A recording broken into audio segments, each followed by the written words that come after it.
noite! Estamos começando agora o programa Você, o Consumidor. E para você que não me conhece, meu nome é Gabriela Maciel, eu sou advogada e apresentadora desse programa. Fique aqui comigo, eu estou toda segunda-feira às 22h30. O programa Você, o Consumidor, foi pensado para que você tome, para que o cidadão tome ciência dos seus direitos e possa lutar por ele, seja esclarecido. Então é um programa de utilidade pública, é um programa bem bacana, eu trago pessoas aqui competentes, é um programa para toda a família assistir. Tá bom? Fique aí no sofá, que é uma honra para mim ter você como telespectador. E hoje eu trouxe uma convidada muito especial, que é a doutora Diná Lima. Ela está aqui conosco. Boa noite, doutora. Boa noite, doutora Gabriela. Obrigada pelo convite. Muito carinhoso. Vou fazer o meu melhor aqui. Ai, que legal! É uma honra para mim estar conversando com você e conhecendo você aqui nesse programa. Muito prazer. Tenho certeza que vai ser muito bacana a sua participação, que vai ser muito construtiva. E agora nós vamos falar um pouquinho, né, sobre ela, a doutora Diná Lima. Ela é especialista, advogada, especialista em direito de família. Vai esclarecer pra gente vários pontinhos que são elementares para esse momento que nós estamos vivendo de pandemia, tantas dúvidas. E o direito agora, eu acho que ele nunca se tornou tão evidente quanto agora. E vai ser muito bacana para quem está do outro lado.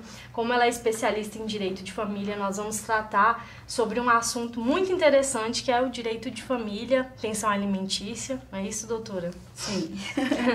De fato, com essa epidemia, o direito de família se tornou muito evidente, né? Foi nesse momento em que a gente começou a perceber, e a sociedade também, como esse direito precisa ser mais cuidado diariamente, como ele precisa ter mais atenção, né? A família passou a gritar mais. Foram momentos em que o número de divórcios aumentaram no Brasil e no mundo, né? O mundo inteiro acabou ali tendo um crescimento muito grande de pedido de divórcios. Junto a isso, a gente tem outros problemas, né? Problemas com relação aos filhos, à convivência dos filhos, a questão da guarda, a questão das pensões alimentícias, que é tão problemático e tão urgente, né? Porque quem precisa de pensão alimentícia precisa que seja urgente, né? A barriga não espera, o prato não espera. E o direito de família precisa ser mais urgente ainda nesse sentido para fazer valer o direito, né? E principalmente aí muitas crianças envolvidas, né, nessas socorrer causas. Quem está precisando, né? E existem várias formas de família, vários tipos de família. Muda sempre, né? A jurisprudência vai mudando com relação a isso. Para quem não sabe o que é jurisprudência, é porque esse termo eu acho que o pessoal de casa está habituado, que eu sempre estou explicando aqui. Que jurisprudência é uma sequência de julgados que se tornam uma tendência diante dos tribunais. E a jurisprudência vem mudando muito com relação ao direito de família, vem acrescentando novas coisas, novas situações. E eu gostaria, doutora, que você explicasse, se possível, para quem está em casa, o beabá mesmo, né? O que seria uma pensão alimentícia e quais são essas pessoas que teriam direito a uma pensão alimentícia? Se estende só para criança ou existem outras situações? Se você me permite um pouquinho para a gente contextualizar, Fique né? à vontade, doutora. Quando a gente pensa em família, a gente pensa que existe todo um sistema quase que jurídico dentro da própria casa, né? Então, nós temos ali as pessoas, né, que são guardiãs ali das crianças, de idosos, né, que são realmente autoridades dentro daquele lar, né? E aí, como você mesmo trouxe, as famílias, elas têm mudado muito, né? Embora a gente tenha conceitos de famílias diferenciados, dependendo do tipo de religião, socialmente as famílias são inúmeras, né? São inúmeras. E a gente precisa observar a conformação de cada família. Então, existem as famílias tradicionais, pai, mãe, filhos. Existem as famílias que não são tão tradicionais, né? Que são aquelas que são formadas pela própria homoafetividade. E todas elas existem. Existem famílias que, né, que estão dispostas ali com casamento, outras com união estáveis, outras famílias são multiparentais, né, que aquele caso, a gente até pode fazer uma comparação com a família um pouco árabe, né? Daquele homem que tem uma mulher e tem outra, e ali tem vários núcleos de famílias. No Brasil, sim, né? No Brasil. Poligamia, mas são todas famílias. E é exatamente pensando nisso que o Estado ele tem que colocar a mão mínima possível para não tirar a autonomia, inclusive, desses grupos, né? Mas ele vem contribuindo aí. A jurisprudência, ela ajuda nessa nova forma de pensar, né? Então, é necessário que se tenha sempre, até porque a gente tem uma mudança. Nossa Constituição foi de 88, mas é uma Constituição que tem base em constituições anteriores. Então, quando a gente chega hoje, num século em que a tecnologia é outra, como eu cheguei aqui, tanta câmera, tanta tecnologia, e antes não era assim, a vida também muda e as famílias também mudam. É preciso acompanhar esse pensamento. A jurisprudência é exatamente isso. É não deixar a lei virar uma lei morta, uma letra morta, e acompanhar as evoluções necessárias, né?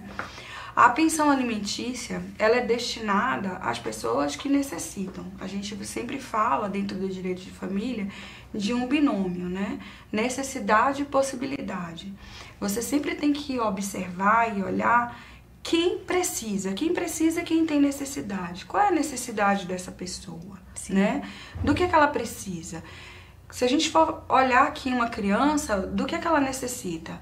Ela precisa de escola, ela precisa de uniforme, ela precisa de alimentação, ela precisa de vestuário, ela precisa de lazer, ela precisa de moradia, de saúde.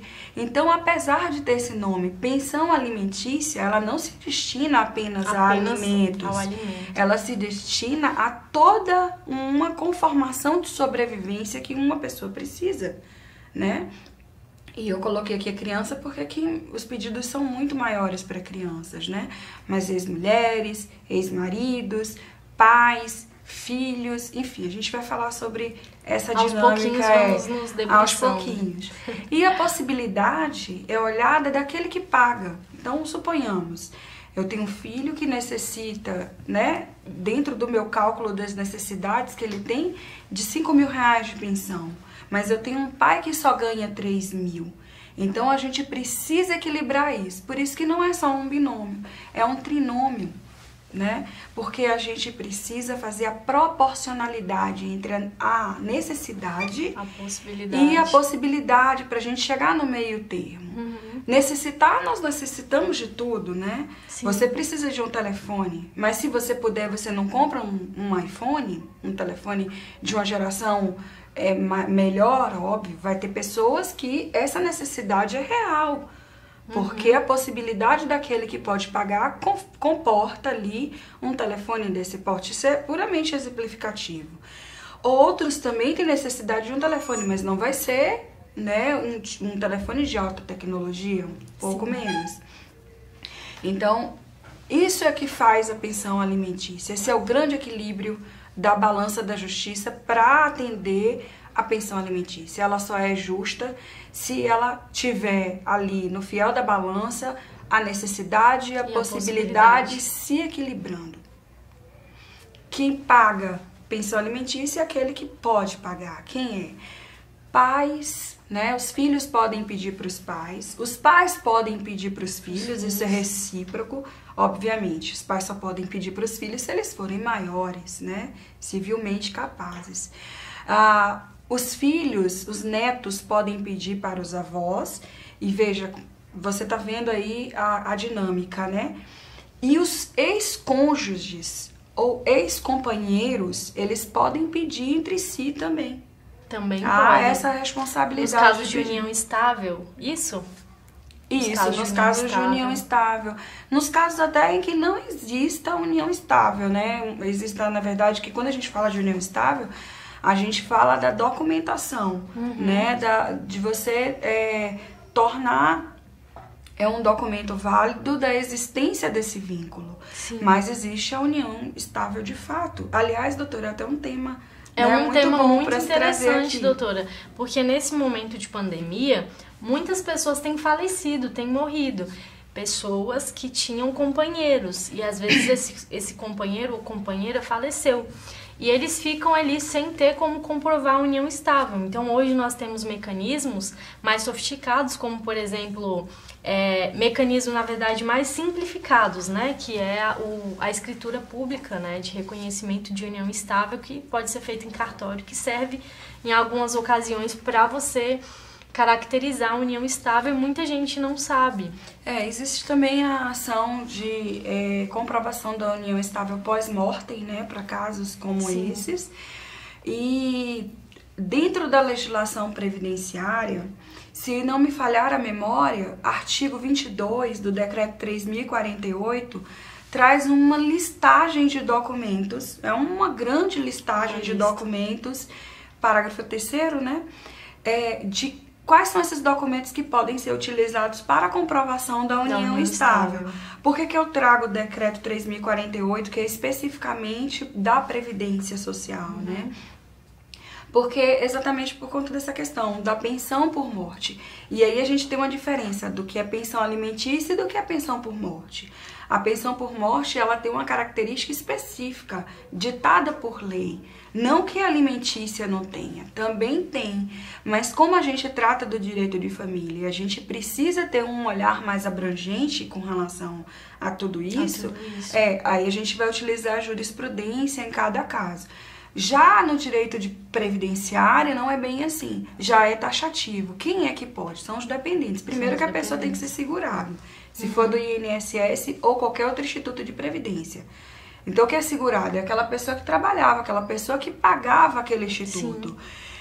E aí dentro disso nós vamos ter os dependentes. Quem são os dependentes? Se for a previdência social, os filhos, o companheiro, a companheira, o cônjuge, já não vão entrar aí, por exemplo, irmãos, né? Já não vão entrar aí avós. Você não pode pedir pensão alimentícia, por morte do seu avô. Não é possível, porque a lei é rígida nesse sentido, né? Já na pensão alimentícia você pode... É mais ampliativo. Isso, que são os alimentos avoengos, né? Você, se você é engravida de um rapaz, de um moço, de um homem, né? E você não convolou uma união estável, nem casou, e ele faleceu, você não vai conseguir, grávida, não vai conseguir pedir uma pensão por morte.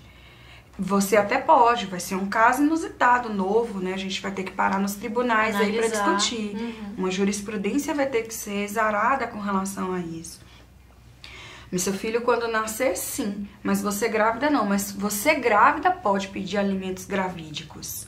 E os alimentos gravídicos são destinados ao bebê, ao nascituro. A mulher, na verdade. É porque quando a gente pensa no nascituro, as necessidades dele estão atreladas à necessidade da mãe. Então, ela precisa de uma alimentação diferenciada, ela vai precisar fazer o pré-natal, tem médicos, ela muda o corpo, necessariamente ela também precisa de roupa. Então, há uma confusão, né, sobre para quem é para os dois, é para ambos, né, para colocado ali, é pro nascituro, mas de utilização aí da mãe. Pois é, doutora, muito bacana esse papo. Eu vou só precisar chamar um intervalo e no próximo bloco a gente vai continuar falando sobre esse assunto interessantíssimo que é pensão alimentícia, alimentos, né, como um todo. Aguarde aí.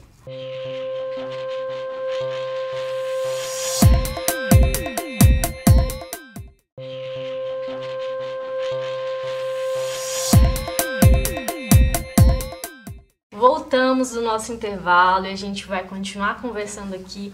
Então, doutora, nós estávamos falando dos alimentos de um modo geral e eu quero te fazer uma pergunta.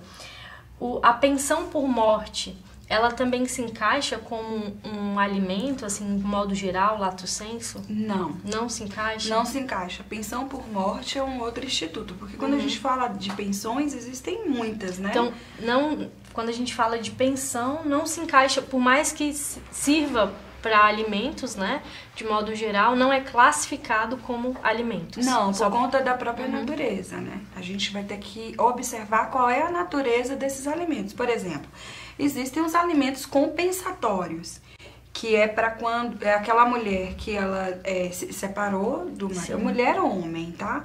A gente utiliza mais mulher porque quem mais acaba pedindo, né?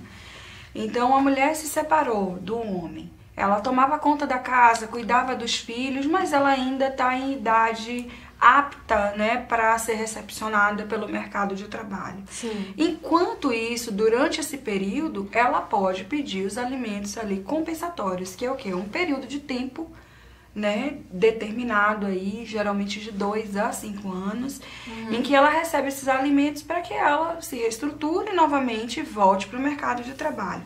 Há também os alimentos compensatórios, que tem uma outra natureza, que não é somente alimentar, né? Que é aquele de quando você causou um acidente, né? E aí alguém veio a óbito, faleceu, e a família vai pedir esses alimentos. E aquele que deu causa, né? Ao acidente. Ao acidente é aquele que vai pagar esses alimentos. Então, a gente começa a ver que existe uma gama aí de tipos de alimentos, né? Esse que a gente está tratando aqui, tratou no bloco anterior, foi exatamente os alimentos dentro da própria família, que tem uma natureza alimentar. A pensão por morte não é bem assim. É um benefício mais previdenciário. Ela é um seguro, seguro. Isso mesmo. A previdência, ela tem essa característica de seguro, então a pensão por morte é um seguro. Inclusive, na reforma recente que aconteceu, modificou-se muita coisa, porque antes você pagava uma única quantia, uma única parcelinha ali do carnezinho, e se no mês seguinte você falecesse, sua esposa, ou seu esposo, né, estaria segurado com a pensão por morte até o final da vida dele. Hoje já não é mais assim. Tem um tempo mínimo. Hoje você tem que atender, se não me engano, a 3 critérios, né? Idade, tempo do relacionamento e o período em que foi pago a previdência. Que inclusive é um tema interessante, doutora, para você voltar aqui e falar sobre isso, né? Todo prazer, viu? Fala pro pessoal daí de casa sua experiência sobre direito previdenciário. Eu fui conselheira do CRPS durante 5 anos. Trabalhei na primeira CAGE, Câmara de Julgamento, e tive uma experiência ímpar na minha vida, né? Porque ali pra mim foi um grande doutorado, né? Que bacana. Eu julgava os processos que vinham administrativamente, né? Do INSS, e aí quando subia em recurso, acabava que terminava na CAGE, né? Que já era uma instância final. E com isso eu aprendi demais, acabei tendo uma especialização, fazendo especialização na área. E apesar da minha paixão pelo direito de família, ainda é uma área que eu tenho atuado, que eu tenho orientado. Que bacana. Que eu tenho seguido. Então fica o convite pra gente conversar um dia sobre esse tema, que é de muita relevância para quem tá em casa. Obrigada. Porque o INSS, ele tá abarrotado de processos, de recursos, de requerimentos. E a gente pode aí dar umas dicas para quem tá em casa de como agir diante da demora do INSS e demais situações que o pessoal fica desesperado. Existem atalhos, né, que quando você toma conhecimento, você mesmo, segurado, consegue fazer sem a necessidade o auxílio jurídico. É bom o auxílio jurídico, é muito bom porque o conhecimento faz toda a diferença. Sim. Mas inicialmente aí, para questões como essa, de pensão por morte, né, como você consegue rapidamente, comprovação de vínculos trabalhísticos, né? Enfim, existem atalhos que ajudam muito o cidadão, né? A leitura da legislação, principalmente. Que bacana, doutora. Então a gente vai ter um assunto sobre isso. Mas só retomando aqui o assunto de alimentos, quero te fazer uma outra pergunta. Com a pandemia, muitas pessoas ficaram desempregadas. Pais que anteriormente pagavam pensão alimentícia ficaram desempregados, e aí a gente teve um índice muito grande, né, com relação a isso. E eu queria saber com relação ao pai que pagava pensão alimentícia e precisou interromper devido ao desemprego. Como fica a situação desse pai? Ele vai preso porque não pagou a pensão alimentícia? Essa situação pandêmica justifica? Eu queria que a senhora esclarecesse pra gente essa situação. Bom, eu vou olhar pelo lado da própria estrutura familiar, né? Quando a gente pensa em família, e já que você trouxe o exemplo do pai que ficou desempregado e não pôde mais pagar a pensão. Filho dos dois. Filha da mãe e do pai. Então, o pai ficou desempregado, não vai mais pagar pensão, ele perde a responsabilidade de gerir aquela criança. Quem assume a responsabilidade do pai? A mãe, porque se ela ficou não desempregada e é ela quem está com a criança, né? O lar referencial é dela, ela então tem que assumir isso. Então, isso seria muito injusto se pensássemos assim. O pai ficou desempregado, mas ele tem um filho. É uma responsabilidade dele, ele vai ter que correr atrás, que se virar para poder pagar pensão para esse filho. Bom, deixar de pagar a pensão traz um problema para o homem, para o pai, para a mãe também. Tem mãe que paga pensão. Então, traz um problema para essa pessoa, né? Ela vai ficar devendo a pensão. E essa pensão que fica em dívida, ela corre juros. Ela corre e mora. Então, quando você for pagar, já não é mais aquele valor, é outro valor. Outro valor. Além de que isso abre um caminho, um espaço para que a mãe entre com uma ação, né, de cumprimento de sentença que chama, mas o pessoal conhece mais como execução de alimentos, mas é o cumprimento de sentença. Então a mãe vai entrar com o cumprimento de sentença, porque existiu uma decisão, e o cumprimento de sentença é para fazer valer uma decisão judicial, que não está sendo cumprida. E não é uma execução, porque não é só um título executivo, é também, Sim. mas principalmente o cumprimento de uma sentença. Então, quando ela abre essa possibilidade, existem duas alternativas, né? Uma, se ele estiver devendo até os 3 últimos meses, que é num determinado rito, que a gente chama rito de prisão, Sim. em que é pedido a prisão civil desse pai. Diga-se de passagem, é um único momento em que existe prisão civil e nenhum outro existe prisão civil, só no caso de dívida de pensão alimentícia dessa natureza, não de outras naturezas, certo? Esse pai, ele tem até 90 dias para pagar. O juiz chama ele, tem 3 dias para fazer o pagamento, se não pagar, vai preso, fica 90 dias preso lá até que pague a pensão, né?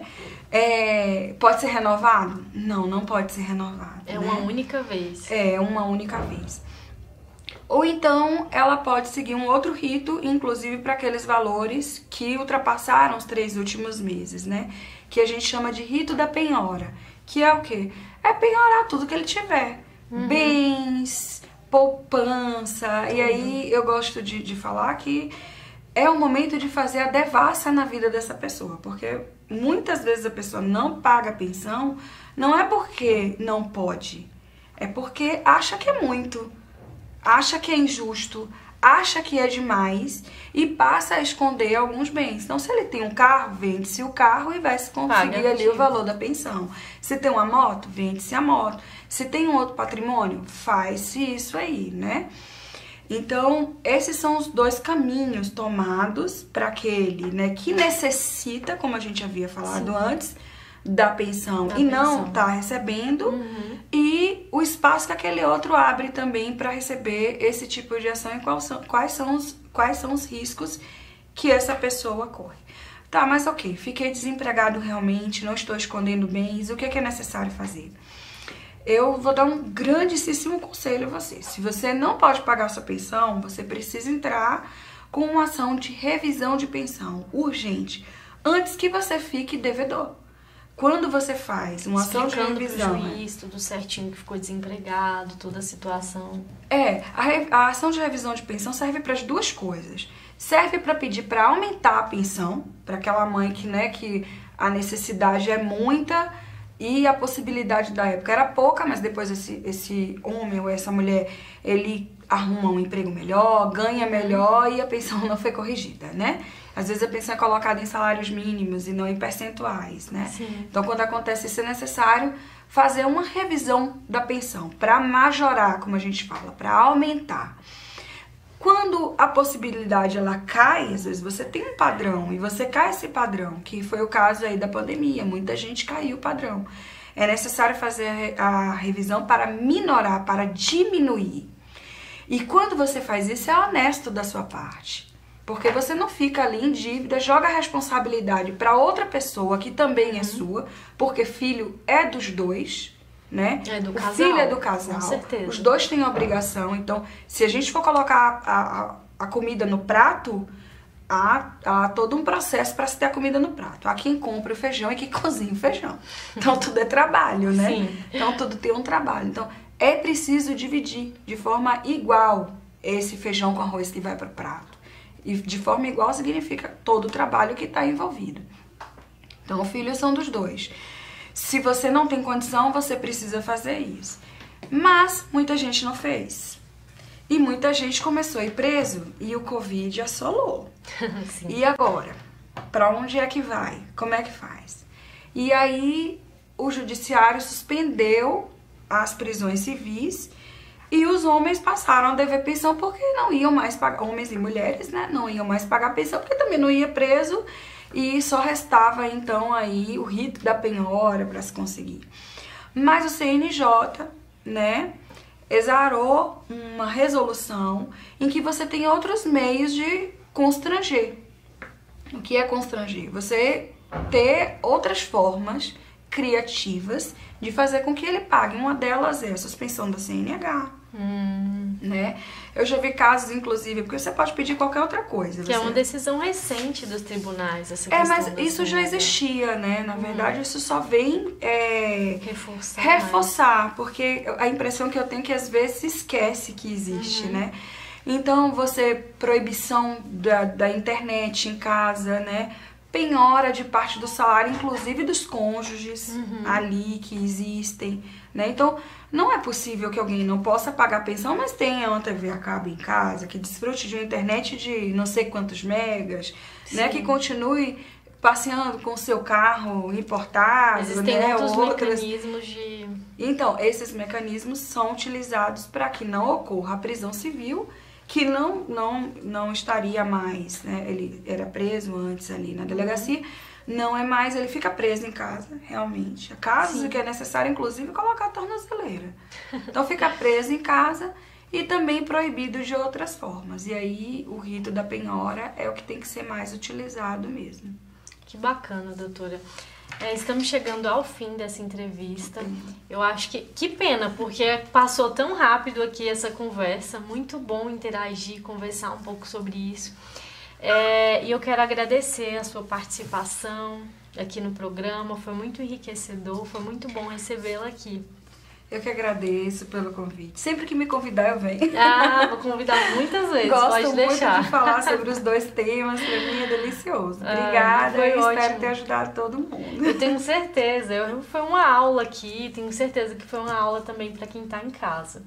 Então, você que está aí, continue no sofá, porque no próximo bloco nós vamos receber uma convidada também muito especial. Obrigada, doutora, e até a próxima.